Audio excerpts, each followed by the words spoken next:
जय जोहार। छत्तीसगढ़ी प्रमुख प्रादेशिक समाचार के संग मैं धर्मेंद्र दुबे।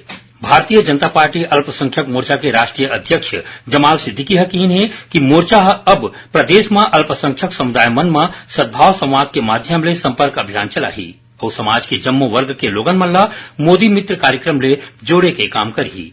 राज्य सरकार ह 2 IAS अधिकारी मन के प्रभार में बदलाव करे है। दुर्ग संभाग के आयुक्त महादेव कावरे ला आवास और पर्यावरण विभाग के विशेष सचिव के संगे संग आबकारी आयुक्त के उपराहा प्रभार सौंपे गए है तो उन्हें जनक प्रसाद पाठक ला दुर्ग संभाग के आयुक्त बनाए गए है।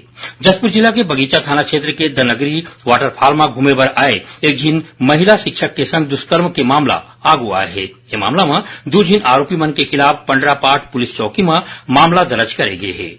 दुर्ग जिला में स्थित शिवनाथ नदिया में पाछू रतिहा एक झिन कार के गिरेले 4 झिन लोगन के मौत हो गए। उन्हें एक झिन आने लड़का की खोज करे जात है।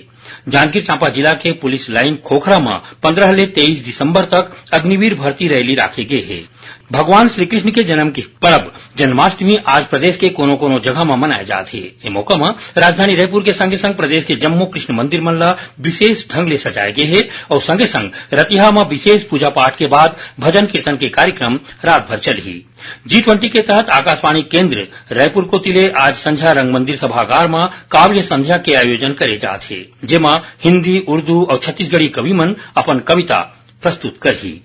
छत्तीसगढ़ योग आयोग के अध्यक्ष ज्ञानेश शर्मा आज रायपुर के सड्डू स्थित कुशाभाऊ ठाकरे वार्ड में 44वां निःशुल्क योग कक्षा के शुभारंभ करें। और मौसम विभाग काली बिहनिया तक पर प्रदेश के 5 जिला राजनांदगांव, कांकेर, नारायणपुर, बीजापुर और सुकमा जिला में भारी वर्षा होने के अलर्ट जारी करे है। ये रही सब तक के प्रमुख प्रादेशिक समाचार। जय जोहार।